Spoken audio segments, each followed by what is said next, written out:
Ok, pues empezamos con la presentación. Lo primero me presento yo muy rápidamente. Soy Fernando Jiménez, trabajo como desarrollador de inteligencia artificial en NTT Data y bueno, también hago algunos proyectos como freelancer. Tengo ahí un pequeño proyecto personal también con cositas de IA, sobre todo con LLMs y Machine Learning. Y voy a dar una charla a alto nivel sobre lo que son los sistemas React, que nos permiten añadir conocimiento de nuestra información privada a un LLM y lo que son los agentes LLM y cómo los podemos utilizar para hacer automatización, ¿vale? Antes de empezar con la charla, quería hacer una cosa, que es darle las gracias a Matías, porque he asistido a unas cuantas charlas de aquí de IA Generativa Sevilla y hasta que no me he puesto a organizar una reunión no me he dado cuenta del trabajo que tiene detrás montar todo esto, ¿vale? Así que bueno, yo le doy un poquito de gracias. Y ahora sí, podemos empezar, ¿ok? Esto es los conceptos que vamos a ver durante la presentación. Primero vamos a ver un par de conceptos básicos para que los tengamos claros y entendamos de lo que vamos a estar hablando luego. Luego vamos a explicar qué es un sistema React. Vamos a ver diferentes maneras de implementar un sistema React, desde lo más sencillo, directamente desde la interfaz de ChatGPT, y vamos a mencionar qué otras maneras tenemos de montarlos, ¿vale? Luego vamos a hablar sobre lo que son los agentes de retrieval, qué otros tipos de agentes LLM existen y los frameworks que se utilizan para hacer aplicaciones LLM avanzadas. Conceptos básicos que quiero explicar antes de empezar, solamente estos tres, ¿vale? El más sencillito, que es un LLM, que bueno, como veis por ahí, es un modelo grande de lenguaje. Es un modelo de inteligencia artificial que es capaz de comprender el lenguaje natural y que recibe como entrada un texto y siempre nos devuelve texto.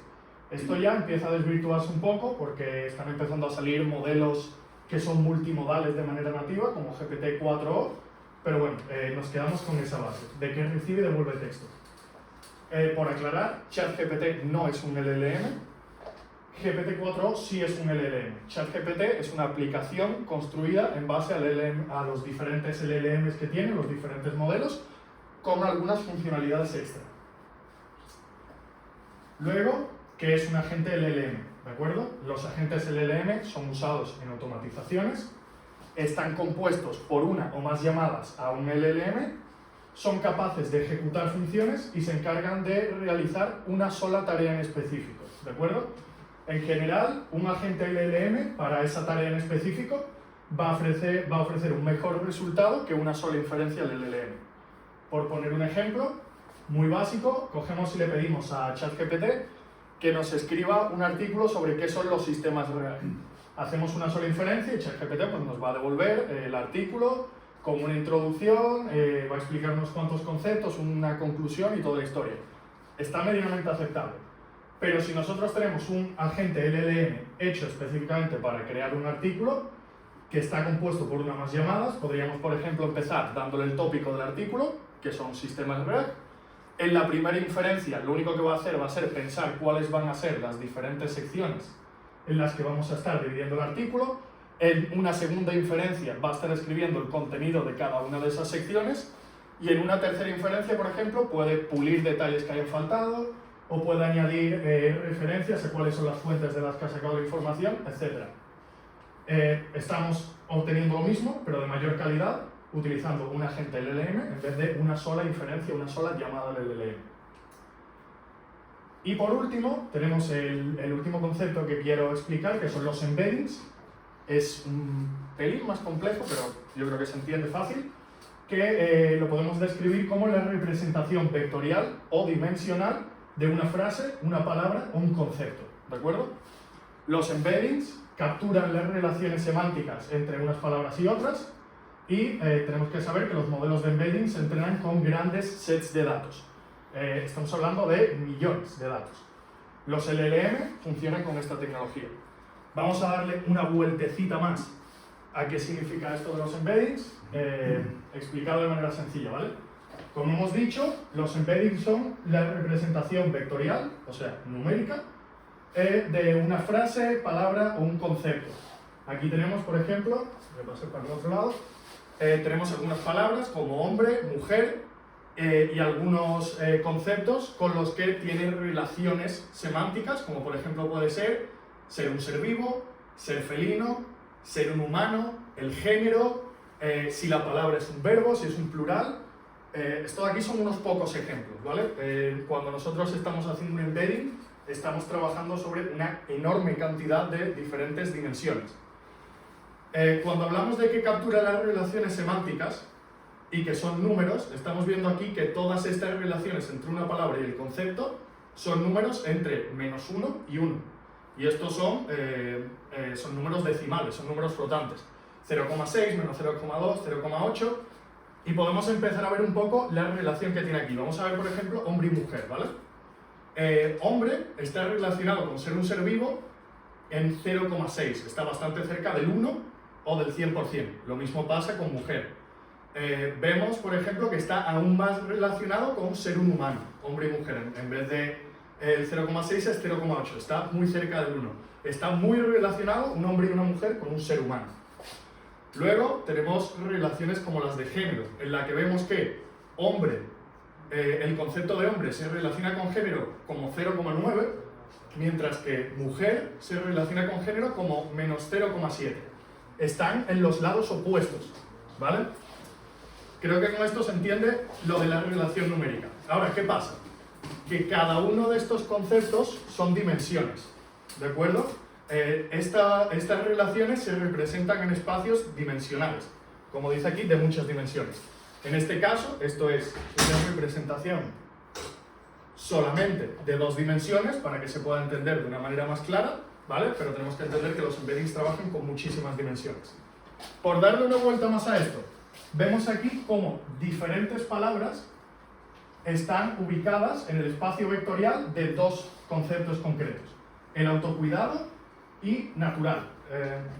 Como aclaración, esta palabra puede no ser la más adecuada, pero bueno, viendo el contexto de las palabras que están aquí, más o menos encaja, ¿de acuerdo? Empezamos a ver aquí algunas palabras como lavabo, bañera, ducha, microondas, hierba, cemento, cosas de este estilo, ¿de acuerdo? Y empezamos a ver esta relación. Respecto a autocuidado, ¿qué está más relacionado con el autocuidado? ¿Una bañera y una ducha o un taladro? Lógicamente están más relacionados estos conceptos, entonces se acercan más a este lado de la dimensión. Al mismo tiempo, en la segunda dimensión también tenemos, por ejemplo, relación con natural. Tenemos hierba, cemento, tenemos aquí cosas como mesa, pero también tenemos elementos como una nevera, un horno, un microondas, que de nuevo vemos la misma relación. La hierba es algo mucho más natural que un microondas, entonces lo tenemos en este lado del espacio. Cuando empezamos a tener un montón de conceptos así, podemos ver que estos conceptos se agrupan. Por ejemplo, todo lo que tiene que ver con cocina, bañera, lavabo, ducha, están bastante cercanos. Todo lo que tiene que ver con microondas, horno, nevera, están bastante cercanos en este espacio vectorial, ¿de acuerdo? ¿Qué pasa? Si nosotros ahora cogemos un nuevo concepto que no tenemos aquí, como por ejemplo puede ser, digamos, Balay, ¿vale? Que es una marca, la vamos a ubicar también en este espacio vectorial. Y por estos conceptos va a estar ubicado bastante cerca de estos otros. Por ejemplo, nevera, horno, LG, que es una marca de competidora, etc. ¿Vale? Entonces ya podemos, simplemente utilizando el sistema de embedding, capturando toda la relación que tiene con las otras palabras, podemos empezar a encontrar similitudes entre un término y otro. ¿Vale? Esto, como he dicho, pues nos permite hacer búsquedas por coincidencia, porque cuando nosotros pasamos un concepto o un texto por un modelo de embedding, somos capaces de encontrar qué otros términos están muy relacionados con ello. Con esto ya acabamos la parte tostón de qué son los embeddings, pero creo que es importante para entender la diferencia con otros términos de búsqueda, ¿vale? Bien. Como he dicho antes, los embeddings se usan para hacer búsqueda por similaridad o cercanía, ¿vale? Es un proceso que se ejecuta al generar un prompt y que permite a los LLMs acceder a nuestra información privada. Los embeddings mejoran la calidad de las respuestas y reducen las alucinaciones del modelo. Y cuando estamos trabajando con sistemas React, pues se realizan preprocesamientos de esos documentos, como por ejemplo hacer chunking, dividirlo en secciones más pequeñas, añadir metadata al documento, etc. Aquí tenemos un esquema que explica de una manera muy básica las dos partes del retrieval, del funcionamiento de un sistema React, en la que primero está el pre-retrieval, que es cómo procesamos nuestros documentos para que un sistema React sea capaz de entenderlo, y la segunda, que es cómo buscamos toda esa información procesada en los documentos para que el LLM la entienda, ¿vale? Aquí vemos que tenemos una fuente de datos. Esta fuente de datos pues son nuestros propios documentos. Si estamos hablando de una empresa, pues no sé, pueden ser políticas de empresa, pueden ser el know-how de la empresa, términos, condiciones, información sobre nuestros productos, lo que sea. Tenemos esta fuente de datos. ¿Qué hacemos con esta fuente de datos? La dividimos en fragmentos más pequeños, que son estos chunks que he mencionado aquí, y los pasamos por un modelo de embedding. Al nosotros pasarlos por un modelo de embedding, estamos obteniendo esa relación semántica que hemos comentado antes, ¿de acuerdo? Y ahora vinculamos esos embeddings con el texto original y lo guardamos en una base de datos vectorial, que son un tipo de base de datos específica que están optimizadas para guardar vectores muy grandes, ¿de acuerdo? Con esto acabamos el preprocesado de nuestro documento. Nuestro documento ya está hecho embeddings y está guardado aquí. Luego llega la segunda parte en la que nuestro usuario, el usuario por ejemplo de nuestro chatbot, va a hacer una consulta, ¿de acuerdo? Es aquí la query, y lo que hacemos con la consulta del usuario es, primero, pasarla por el mismo modelo de embedding que hemos utilizado para hacer esto. Entonces, como he hecho con el ejemplo antes de Balai, cruzamos la información que tenemos en nuestra base de datos vectorial con el embedding de la nueva petición del usuario y sacamos cuál es la información que tenemos almacenada más relacionada con la consulta del usuario. Esto funciona lógicamente muchísimo mejor que una búsqueda por coincidencia, por ejemplo. Porque, como hemos visto antes, de la manera en la que funcionan los embeddings, nosotros podemos hacer búsquedas por relaciones y por conceptos, no solo por palabras. En un ejemplo que vamos a ver luego, por decir, cuando hacemos una pregunta sobre calzado, el retrieval nos va a devolver documentos que estén hablando sobre, por ejemplo, sobre zapatos, o sobre botines, o sobre botas. No hace falta que tenga concretamente la misma palabra, por lo que hacer búsquedas mucho mejores. Pero bueno, lo cruzamos con el modelo de embedding y sacamos la información más relacionada con esta pregunta que ha hecho el usuario. La sacamos de la base de datos, extraemos esa información y la combinamos con el prompt del usuario, ¿de acuerdo? Con estas dos cosas, el prompt del usuario y la información que tenemos de nuestra base de conocimiento, se la enviamos al LLM y este nos da una respuesta que lógicamente va a ser de mucha mejor calidad que la que nos puede dar el LLM solo. Por verlo esto de una manera muy clara, tenemos aquí un ejemplo de interacción, ¿vale? Llega un cliente, ¿vale? Y pregunta al chatbot de nuestra empresa: ¿cuál es la política de reembolso de zapatos? Hacemos este proceso que hemos visto antes y sacamos cuáles son los documentos de nuestra base de conocimientos más relacionados con ello. De hecho, no los documentos, los fragmentos de documento más relacionados con esa pregunta. Y tenemos aquí el primer retrieval con contenido que dice: todos los productos de calzado pueden devolverse en 15 días naturales, Nos dice la fuente de donde viene el documento, política de devoluciones.pdf, y nos da una puntuación de similaridad. En este caso, 0,978, ¿de acuerdo? Aquí tenemos otro retrieval que tiene exactamente lo mismo: el contenido, la fuente y la similaridad. ¿Por qué es importante la similaridad? Porque hay veces que un usuario va a hacer una pregunta que sí tiene que ver con lo que tenemos en nuestra base de conocimientos, pero hay veces que no tiene absolutamente nada que ver y aún así el sistema React te va a devolver algo. Entonces aquí ya hay técnicas adicionales de filtrado que podemos poner diciendo: si la similaridad es inferior al 75%, directamente no se lo envíes al LLM, porque lo único que estamos haciendo es enviarle ruido a la hora de darnos una respuesta. Bueno, pues hemos hecho el retrieval y ahora nuestro sistema React le va a hacer una petición al LLM de este estilo. Le dice: contexto, todos los productos de calzado pueden devolverse 15 días naturales después de la compra. El producto será recogido por un mensajero, que es exactamente lo que pone aquí. Pregunta del usuario: ¿cuál es la política de reembolso de zapatos? Y ahora ya el LLM, con la información que se le hemos dado en bandeja, y con su capacidad de reinterpretar la información y escribirlo bien, le contesta a nuestro usuario. Puedes devolver tus zapatos hasta 15 días naturales después de su compra. Si lo devuelves, un mensajero de DHL irá a tu casa, recoger el paquete, etc, etc. ¿Vale?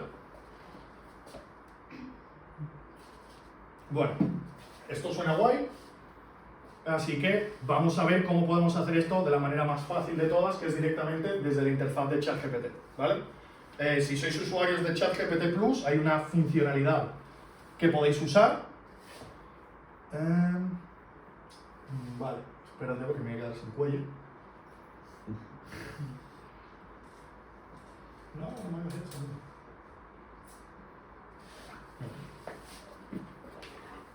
Más fácil. Y aquí os puedo poner el ejemplo que quería hacer, ¿vale? Nos vamos a ir a ChatGPT y vamos a crear un GPT personalizado para que podáis ver cómo podemos crear un React súper básico directamente desde ChatGPT, ¿vale? ChatGPT lo ponía. ¿Esto qué es? Nada.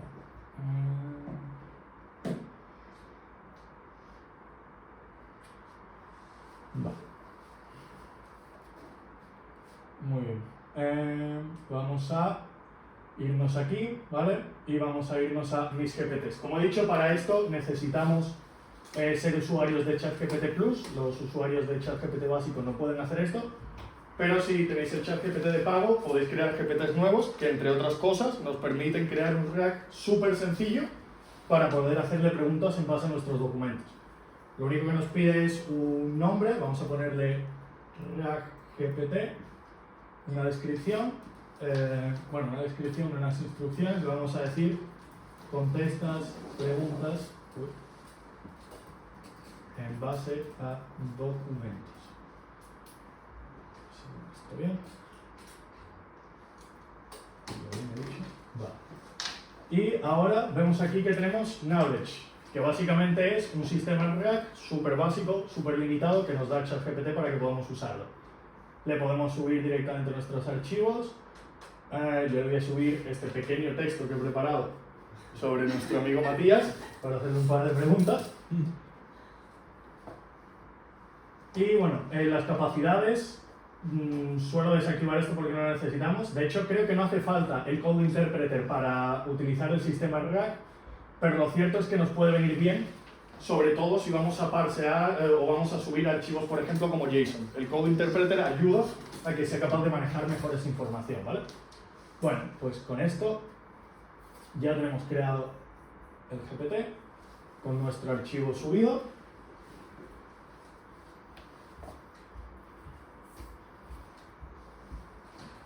Bien. Y vamos a hacer una prueba muy sencilla. Vamos a preguntarle lo primero a ChatGPT ¿a qué se dedica Matías? Lógicamente, aquí ChatGPT pues, nos va a preguntar, nos va a decir que no conoce a Matías, que no tiene ni idea de quién estamos hablando.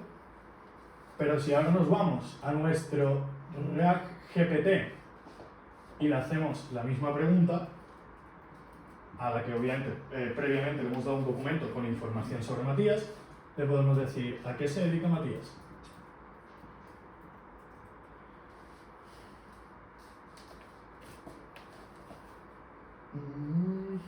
Y aquí ya pues empieza a darnos un poco de información sacada de tu LinkedIn, ¿vale?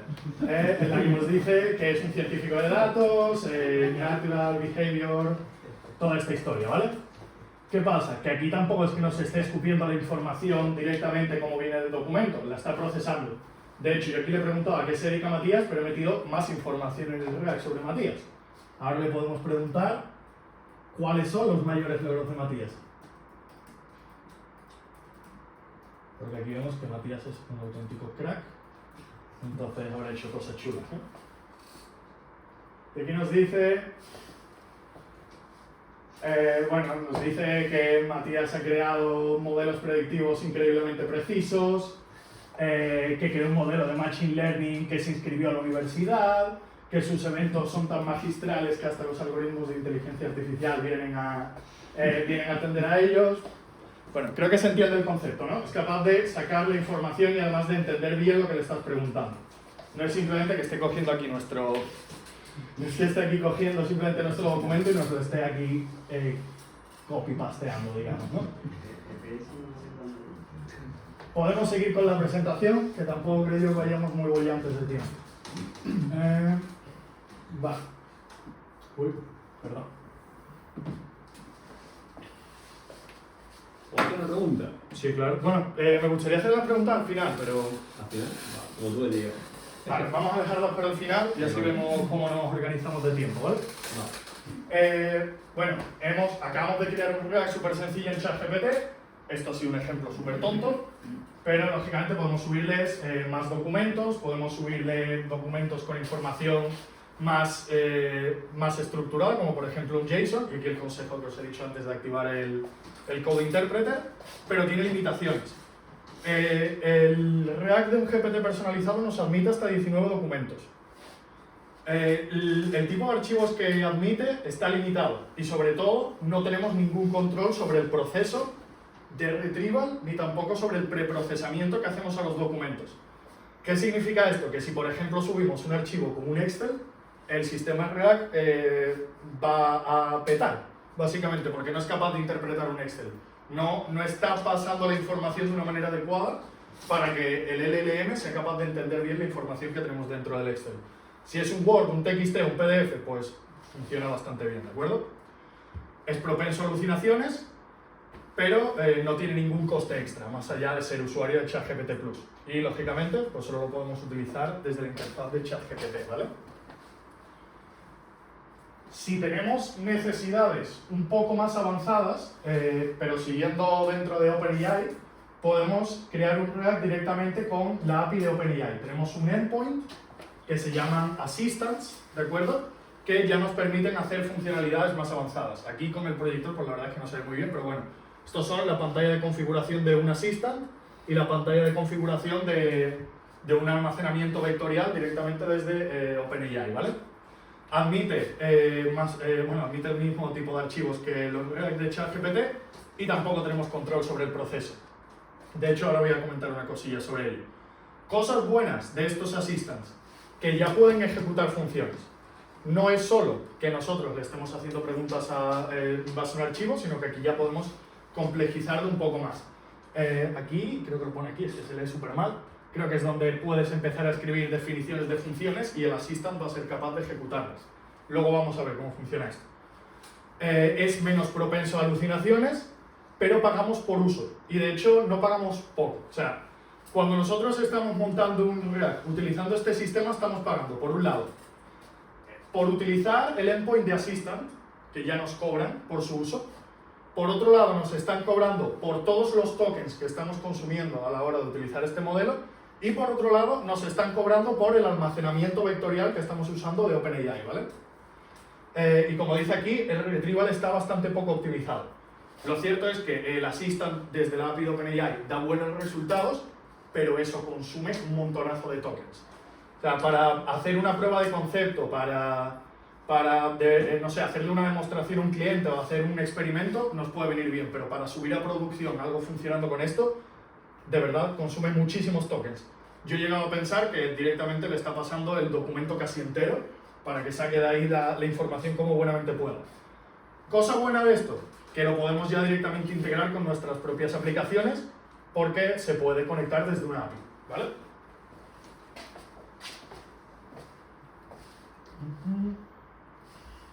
Y ya vamos a ver, esto hablando solamente del concepto, lo último, lo más avanzado que podríamos hacer, que es directamente crear un React 100% personalizado. Aquí, lógicamente, pues como cualquier proyecto de programación, las limitaciones están en nuestra cabeza o en las horas que le queramos echar, prácticamente. Obviamente hay limitaciones, ¿no? Pero se pueden hacer muchísimas más cosas. Como digo aquí, no hay limitaciones implícitas, lo estamos construyendo a las necesidades del proyecto. Permite la integración de agentes y de flujos avanzados del LLM.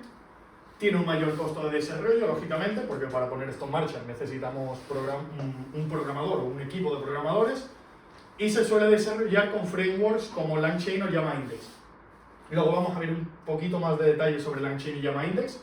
Pero bueno, aquí tenemos algunas de las principales tecnologías que se que se utilizan al tratar con Reacts personalizados, como son Qdrant o Elasticsearch, que se utilizan para almacenar estos vectores, y OpenAI o Llama, que son LLMs que podemos utilizar para nuestro sistema, ¿vale? Como esto que hemos explicado aquí está muy en el aire, vamos a ver un par de arquitecturas de sistemas React para que entendamos un poco mejor de lo que estamos hablando. Aquí, vamos a hablar de generar múltiples queries con un LLM a la hora de hacer el retrieval. Vemos un esquema que es bastante similar a lo que hemos explicado antes del React. Aquí tenemos nuestros documentos de entrada, nuestro almacenamiento vectorial, la pregunta del usuario y la respuesta del modelo. Pero aquí en medio hay algunas diferencias. Vemos que la pregunta del usuario no va directamente a la base de datos vectorial, sino que estamos generando múltiples queries, ¿vale? Normalmente se utiliza un LLM para generar estas múltiples queries, que son básicamente variaciones de lo mismo que ha preguntado el usuario, ¿de acuerdo? ¿Por qué se hace esto? Porque si, por ejemplo, estamos al hacer una pregunta y generar variaciones de esa pregunta, podemos estar utilizando otros términos o podemos estar mencionando cosas que son importantes para esta pregunta, pero que no estaban originalmente en la pregunta del usuario, y si no es el caso, simplemente estamos volviendo a repetir conceptos que son importantes para contestar esta pregunta y que tenemos dentro de la base de datos. Entonces le estamos dando más peso a la hora de devolvérselo al LLM para que nos dé una respuesta. Por ver un par de ejemplos más, tenemos este de aquí, que es básicamente hacer query reformulation. La estructura, como podéis ver, es parecida entre todos. El usuario hace una pregunta, reformulamos la pregunta usando contexto y conocimientos previos. Esto normalmente suelen ser mensajes anteriores del chat. Hacemos una búsqueda de similaridad, llamamos al modelo y le da una respuesta al usuario. Para que entendáis dónde está la gracia de esto, con el ejemplo que hemos visto antes del chatbot de la tienda de zapatos, ¿vale? Llega un cliente y le pregunta a nuestro chatbot por unos zapatos en específico. Dice, estoy buscando unos zapatos de tacón para fiesta que tenga tales cosas. Y le responde en la primera respuesta a nuestro modelo, después de hacer la búsqueda, le dice, pues tenemos un zapato estilo Victoria con un tacón de 7 centímetros y todos estos detalles. Y llega el cliente y dice, vale, me encanta. Y ahora le hace una segunda pregunta, que es, ¿cuánto tarda en llegarme a casa? Por ejemplo, si nosotros cogemos y enviamos la pregunta de cuánto tarda en llegarme a casa contra nuestra base de conocimiento, no vamos a sacar nada relevante, ¿vale? No es un buen prompt, no es una buena query para buscar en la base de datos. Entonces, aquí, haciendo un query reformulation, el LLM coge la pregunta original del usuario, coge los mensajes anteriores y cambia la pregunta y la reformula. Y a nuestro sistema en React, en vez de preguntarle cuánto tardan en llegarme a casa, le pregunta cuánto tardan en llegar a casa los zapatos Victoria con tacón de 7 centímetros, pues va a hacer un mejor retrieval y va a ser capaz de dar una mejor respuesta, ¿vale? Vamos a ver. Bien.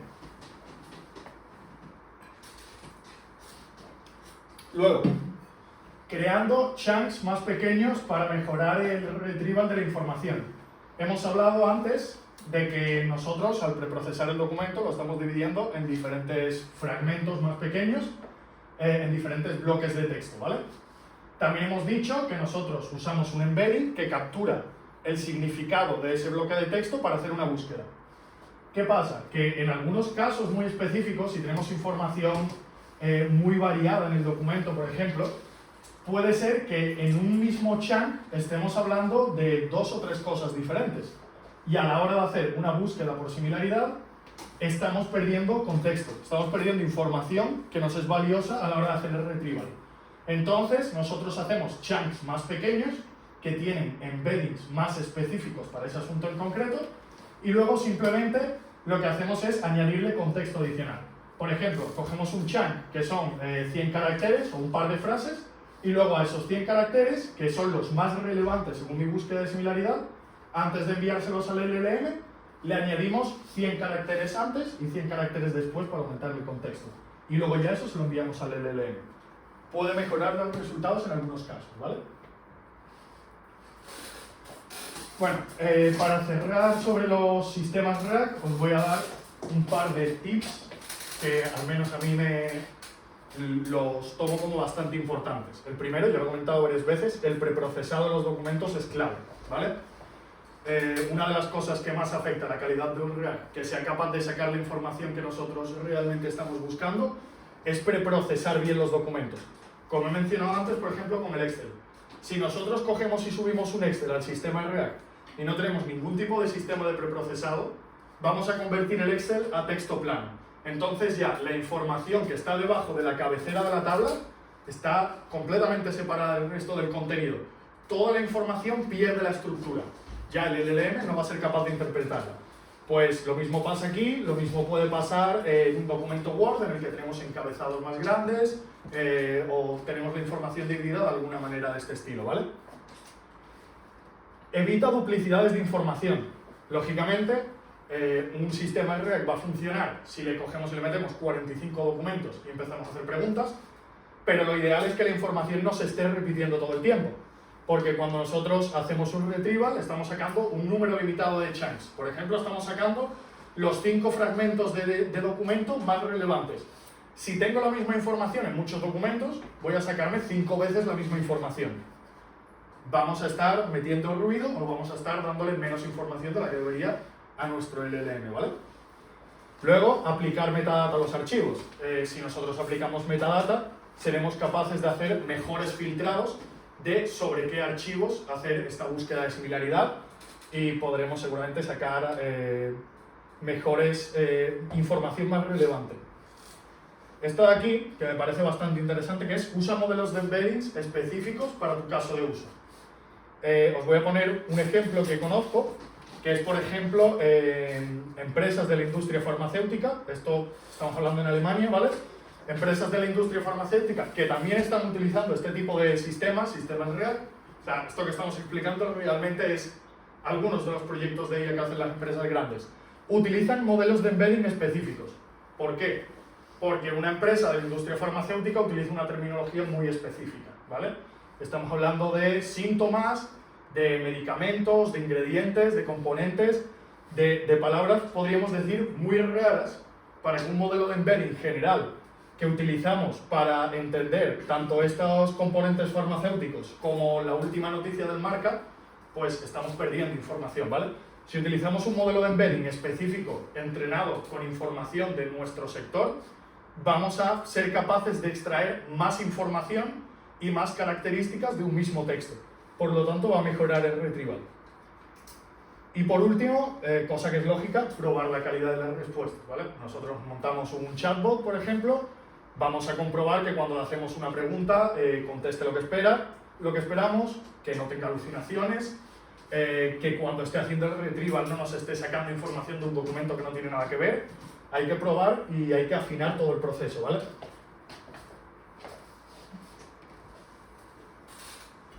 Y bueno, ¿qué pasa? Que es que todavía tenemos más tipos de retrieval, aparte de estos retrievals con embeddings por similaridad, de los que llevamos hablando todo el rato, ¿vale? Esto los vamos a ver mucho más por encima. Pero bueno, lógicamente para nuestro LLM podemos sacar información desde muchos más sitios. Podemos hacer que el LLM haga una llamada a una API para obtener información.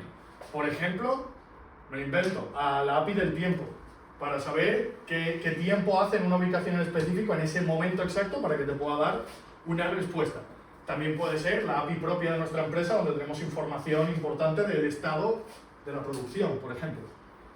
SQL, una cosa en la que son muy buenos los modelos de lenguaje es en convertir lenguaje natural, expresiones normales que usamos nosotros para hablar, en lenguaje estructurado para hacer peticiones a una base de datos, ¿vale?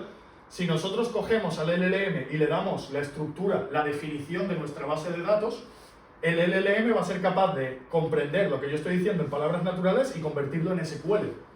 Y somos capaces de hacer búsquedas en una base de datos para sacar información.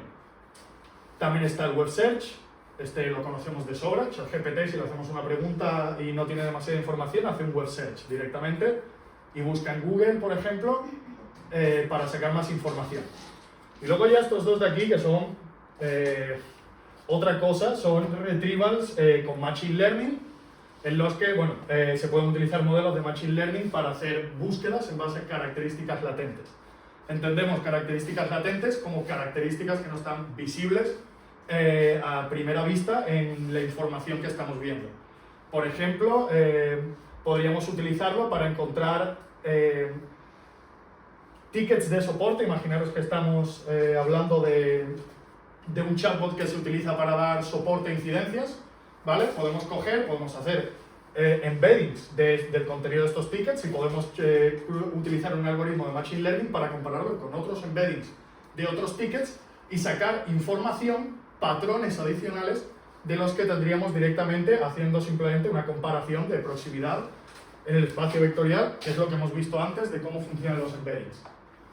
El último ya, grafos de relación, ¿vale? Esto aplica para casos de uso muy específicos, pero bueno, básicamente preprocesamos la información, la dividimos en grafos y luego hacemos búsquedas en base a características específicas. Si volvemos al ejemplo de la tienda de antes, podríamos hacer grafos de relación en las que estamos relacionando los zapatos que ya hemos mencionado con un vestido o con un bolso o con una camiseta, y las podemos relacionar, por ejemplo, por el color, por el material, porque sean de la misma colección, o bueno, que se usen para lo mismo, un vestido de fiesta o algo por el estilo, ¿vale? ¿Qué pasa? Que todos estos retrievals que acabo de mencionar en esta tabla son agentes LLM, ¿vale? Y ahora ya sí entramos en lo que hemos mencionado antes. Los agentes que repetimos están compuestos por una o más llamadas al LLM y se encargan de una sola tarea. Y lo que me parece más importante, pueden ejecutar funciones de código. Aquí tenemos un ejemplo que ahora lo voy a explicar. Las funciones usan decoradores para que el LLM sea capaz de entender lo que hacen esas funciones, y los parámetros de la función también son explicados en lenguaje natural. Entonces llega una interacción con el usuario, como esta por ejemplo, en la que el usuario está interactuando con un agente que lo único que hace es añadir productos a la lista de la compra, ¿vale? Aquí tenemos una función que se llama añadir lista de la compra. Dentro de la función, lógicamente, pues tenemos toda la lógica que nosotros necesitemos para añadir algo a la lista de la compra y un return. Encima de la función tenemos un decorador escrito en lenguaje natural que le explica al LLM. Esta función añade productos a la lista de la compra. Y esta función espera un input del parámetro producto. ¿Qué es el producto? También explicado en lenguaje natural. Producto a añadir a la lista de la compra. Vale, nuestro usuario hace una petición al agente, el agente es capaz de ejecutar esta función, como entiende por esta explicación lo que hace la función, la ejecuta, coge su respuesta y finalmente ya le contesta al usuario y le dice: zanahorias ha sido añadido a la lista de la compra.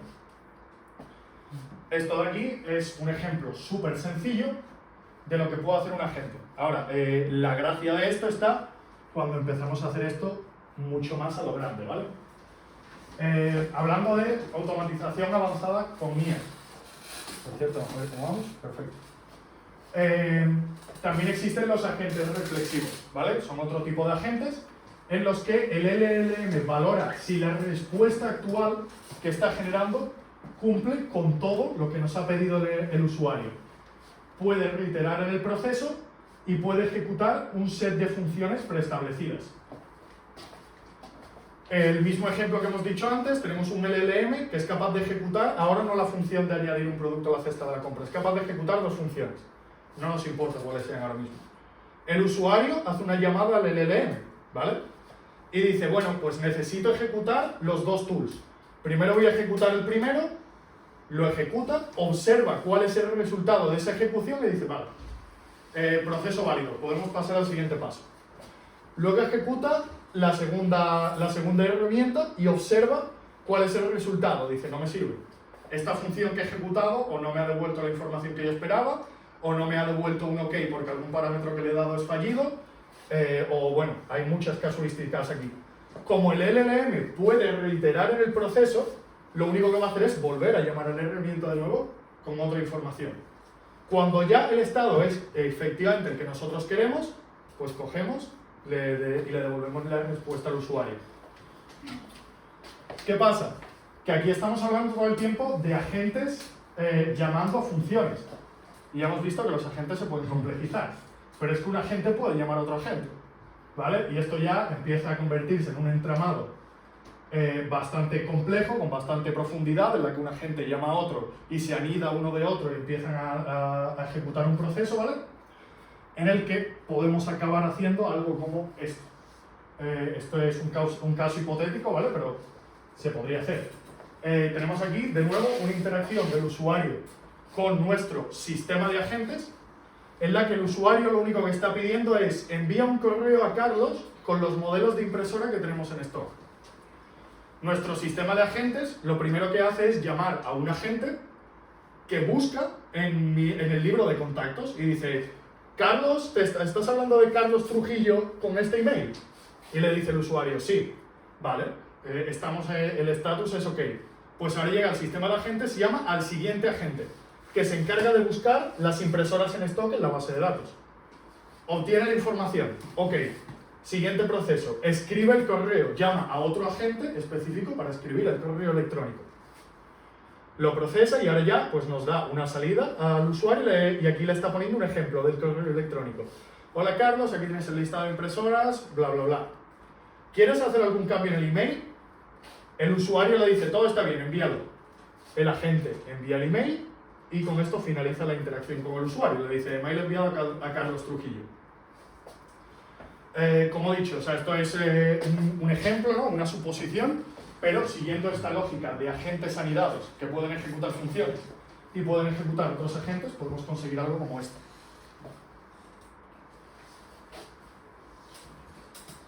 Esta ya es la última slide de la presentación.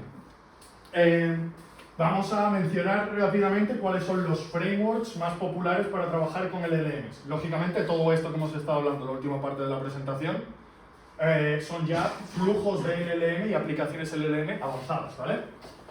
Tenemos, pues bueno, como dice aquí, los frameworks nos facilitan el proceso a la hora de trabajar con aplicaciones LLM complejas.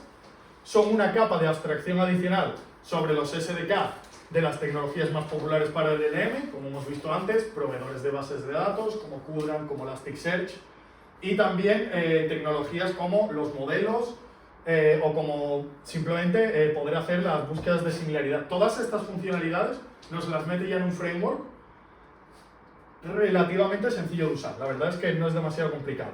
Y aquí tenemos unos cuantos. Tenemos LangChain, que se encarga de manejar las prompt templates, que básicamente es toda la parte estática de nuestro agente en el que le explicamos qué es lo que tiene que hacer.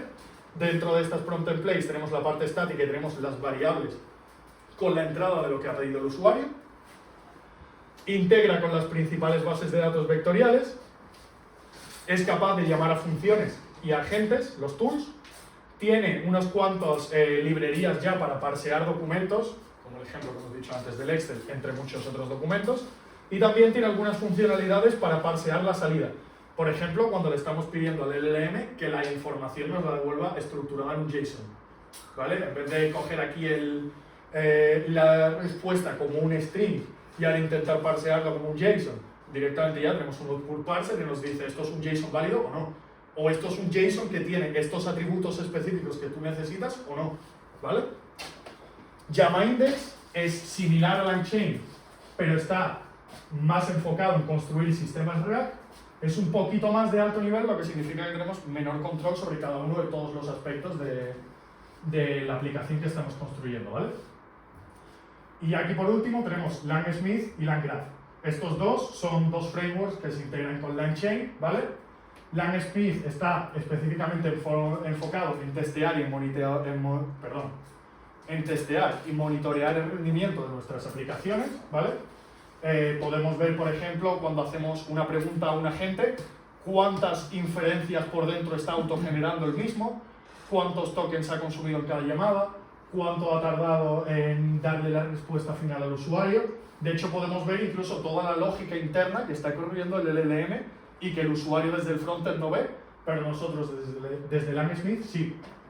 Y LangGraph, que se integra con LangChain, tiene esta funcionalidad que hemos hablado antes de los agentes reflexivos y está, digamos, enfocado justamente en manejar de una manera eficiente toda esta maraña de agentes, unos llamándose a otros, unos anidados dentro de otros, de una manera visual y sencilla.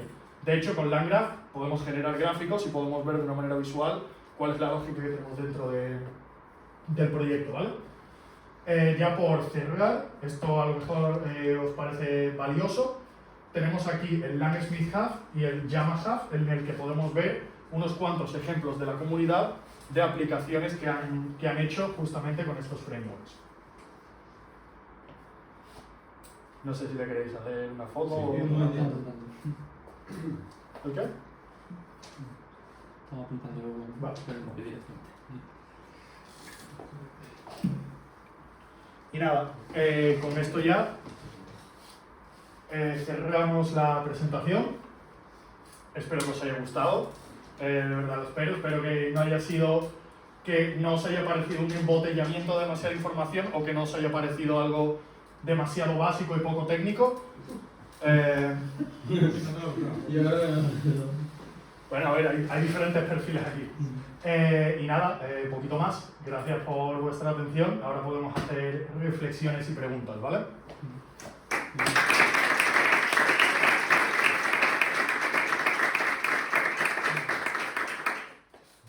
¿Ok?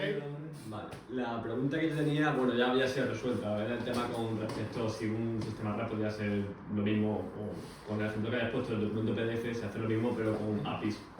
¿Sabes? Sí. Entonces, bueno, ya básicamente con los tipos de retrieval que hemos visto en las diapositivas siguientes, pues ya básicamente se había respondido mi pregunta, así que estoy entrando al final de la pregunta. Fernando, cuando has dicho que el agente con OpenAI que lo has explicado, Sí. por ejemplo, si yo quiero integrar dentro de una web un chatbot Sí. mío propio a través de un agente, con esa API lo puedo integrar directamente. Con la API de los assistants de OpenAI, el segundo ejemplo que he dicho, sí. Como te digo, si quieres probar el concepto, Entiendo que en Chromium llama algún template igual para verlo o... hombre, la verdad es que no me he parado a buscar. Entiendo que tú me estás hablando de WordPress, concretamente. No sé si habrá algún plugin de WordPress que te permita embeber un chatbot y al mismo tiempo que haga las llamadas a un endpoint API. La verdad es que lo desconozco. Pero lo normal sería que te construyeras tú ahí ya tu propio frontend para conectarlo con este backend. ¿Preguntas, reflexiones? Yo tengo 6, Bueno, en primer lugar, enhorabuena por la presentación, yo creo que está súper bien. Gracias. Una buena mezcla de temas técnicos y más teóricos también. Nosotros estamos trabajando en temas de RAG también Sí. en nuestra empresa y tenía una pregunta, ¿no? Porque el modelo de embeddings, justamente como estabas comentando, puede afectar al tema del retrieval. Pero no sé si tienes algunos tips o algunos documentos que sirvan de guía, ¿no? Para seleccionar de alguna forma el modelo de embeddings. Entiendo que de Hugging Face hay un montón, ¿no? Hacer filtros, búsquedas ahí, pero... Es que, o sea, entiendo tu pregunta. Depende mucho del tipo de información que estés tratando en el RAG. Hay bastantes modelos de embedding open source, por ejemplo, Hugging Face. Hay modelos open source que son muy usados, como por ejemplo BERT. No sé si lo conoces. Hay muchas versiones diferentes de BERT fine-tuneadas y de hecho, si no la encuentras, puedes fine-tunearte tu propio modelo de BERT específico para un caso de uso. Ahí ya depende del tipo de información que estéis tratando. Para temas financieros, Temas financieros. sí. Bueno, Anuales y demás. No sé hasta qué sí. punto puede influir el modelo de embeddings en ese tipo de si tenéis... retrieval de información. Hombre,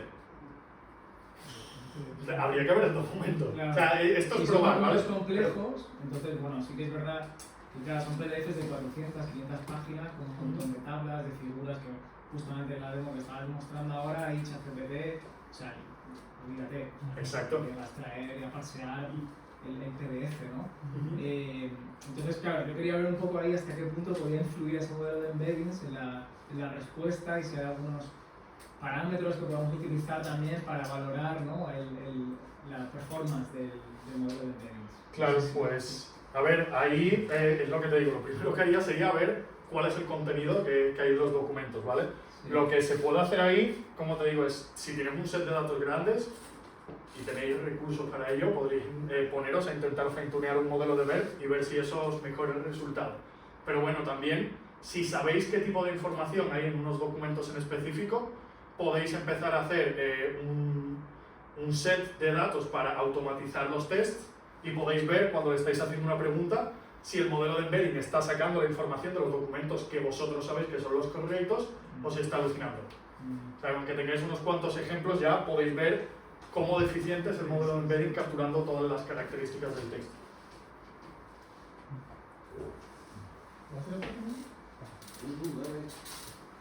Te quería preguntar, cuando has explicado que si lo de los agentes, lo has explicado con OpenAI y que llama también, pero por ejemplo, ¿Cloud también puede crear agentes? Es que no lo Claro, sé. sí. O sea, esto es toda esta arquitectura, quitando los primeros dos ejemplos que he hecho del React de ChatGPT y el React del API de OpenAI, todo lo demás es, digamos, un paradigma, una manera de construir lógica del LLM. El modelo que estés utilizando no importa. Vale. Lógicamente hay modelos más avanzados que otros, pero puedes hacerlo con cualquiera.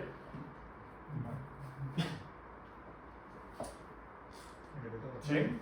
No sé si. Bueno. Al final te quedas sin preguntar. Una pregunta.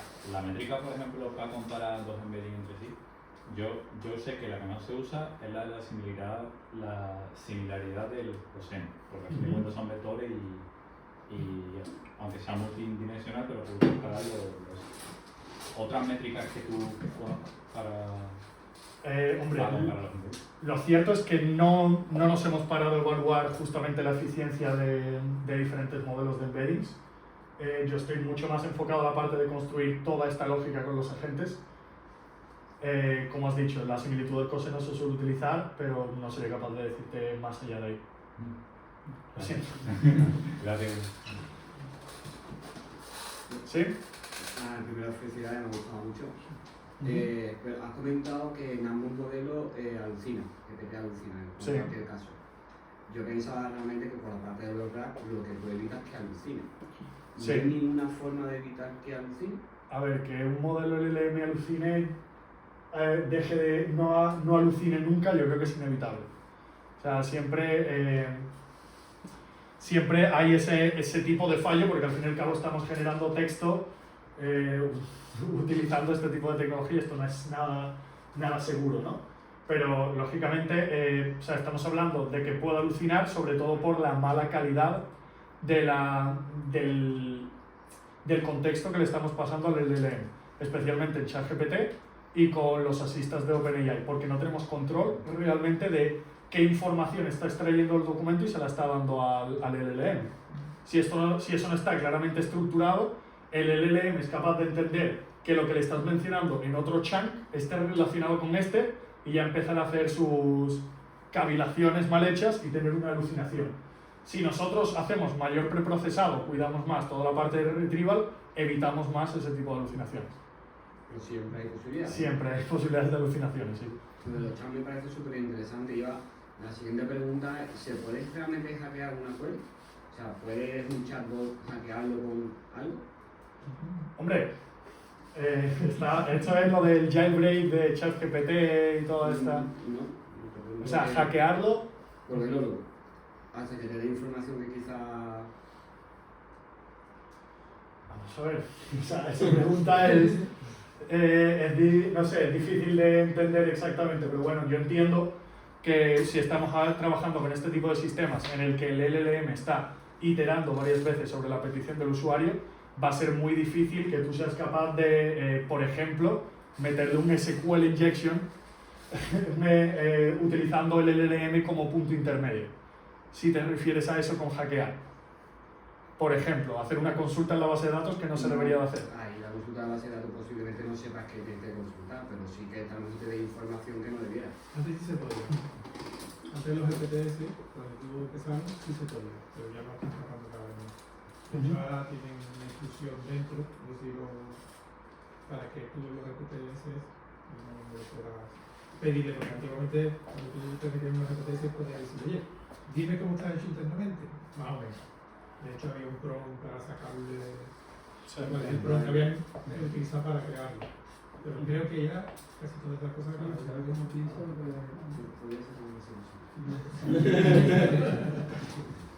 Y yo tengo también otra pregunta, perdona por ocupar el tiempo. Había dicho antes el tema de la gente, que me parece también muy interesante, que eran capaces de generar código y demás funciones. ¿Te refieres a que son capaces de generar su propio código? Sí. De hecho, Es decir, que ellos pueden decir, oye, tengo que responderle esto y me voy a crear un código que haga esto. efectivamente. O sea, obviamente esto está muy limitado y esto es algo que pregunté hace unos meses por el grupo. Dije, estoy viendo aquí que le estoy haciendo una pregunta a ChatGPT en base a, no sé si le había pasado un Excel o un JSON o algo por el estilo. ¿Y qué es lo que había hecho ChatGPT? Que tiene integrado un agente reflexivo. Ha dicho, esta es la estructura del JSON o esta es la estructura del Excel, no me acuerdo, genera una función él mismo, la ejecuta sobre el archivo que yo le he mandado y evalúa. Dice, esta función que he ejecutado funciona correctamente, ha devuelto algo, ha fallado. Si ha fallado, volvemos a intentarlo de nuevo con una segunda iteración con otra función diferente y es capaz de generarse su propio código y ejecutarlo. O sea, esto no es algo nuevo. O sea, volvemos al paradigma este que he mencionado del LLM evaluándose a sí mismo. De hecho, hay una cosa que quería comentar, que esto lo han lanzado esta semana, justamente cuando estaba preparando la presentación esta. Ahora, OpenAI ha sacado el modelo este nuevo de GPT-o1, el de Strawberry, y la gente está alucinando con lo que es capaz de hacer. Efectivamente, el modelo funciona mejor en muchísimas tareas, pero si lo veis desde la propia interfaz, lo que te está explicando el modelo diciendo, analizando la pregunta, buscando cuáles son las mejores soluciones para responder a esta pregunta. No sé, depende de lo que tú le estés pidiendo, pero la cosa es que el LLM, en vez de tú le haces una inferencia, pregunta y respuesta, pregunta, piensa cómo responderlo, actúa y te da la respuesta. Esto es la lógica de los agentes reflexivos que acabo de explicar. Y es algo que ya estaba utilizando antes la comunidad open source, se han empezado a construir LLMs con esto, y que ahora la gente de OpenAI ha visto que funciona tan bien que lo han integrado ellos mismos y lo venden como si fuera un modelo. Por detrás yo entiendo que esto será GPT-4o o alguna versión un poquito más nueva, pero es lo mismo. O sea, no es un modelo nuevo, es una nueva manera de usar el modelo. Y a mí la verdad me llama la atención porque, bueno, es eso, es la comunidad de usuarios hemos sido capaces de darle una vuelta a la manera de usar la IA que la propia gente de OpenAI no había visto. Eso es parecido a lo que hace Perplexity, que te va indicando todo lo que va a hacer. Exacto. O sea, es pensar lo dicho, en vez de hacer pregunta y respuesta en una inferencia, es pensarlo todo y ejecutarlo y evaluar que lo que está haciendo va de camino a darte la respuesta que tú le estás pidiendo.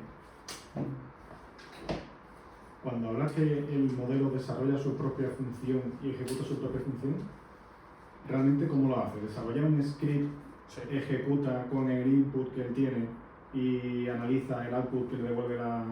Correcto. O sea, es exactamente eso.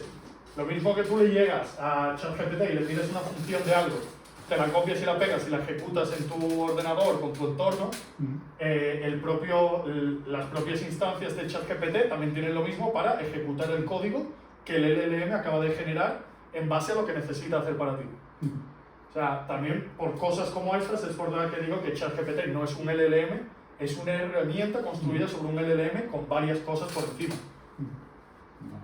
Es que estuve haciendo pruebas con Oyama en local y no conseguía precisamente eso, que desarrollara su propia funcionalidad para una ejecución, incluso cuando intentaba que analizara el equipo, no era capaz de analizar el equipo, porque decía que no tenía una capa de seguridad que no le permitía acceder a, por ejemplo, la información del sistema. Claro. Entonces digo, bueno, no voy a poder conseguir que pueda desarrollar su propio código, pueda ejecutarlo y darme respuesta de... Bueno, o sea, no sé de qué manera estás ejecutando Oyama. Desde AutoML, ¿era AutoML? WSL, pero bueno, entiendo que es algo similar. Sí. Vale, o sea, de esa manera está utilizando ese entorno para ejecutar el LLM, probablemente no. Si tú, por ejemplo, lo tienes en una aplicación LLM como la que hemos explicado, tú estás cogiendo simplemente el output y lo estás ejecutando en el entorno utilizando una librería específica para esto. Vale. Ok. ¿Tenemos más preguntas? ¿Hay algo más que quiera comentar alguien? Me parece a mí que no. Bueno, pues si os ha gustado, os invito a conectar conmigo en LinkedIn, ¿vale? Estoy por ahí de vez en cuando publicando alguna cosilla, no demasiado, pero siempre viene bien, ¿no? Y por comentar, normalmente después de la charla, sobre todo para los nuevos, nos vamos a algún bar cercano y nos tomamos una cerveza para seguir charlando. El que se quiera venir está invitado, ¿vale? A venir, ¿no? ¿Hay invitado a venir? Sí, sí, sí. Hombre, si invitas a la cerveza así, si invitas a hacer... No pagan tanto, lo presento todavía.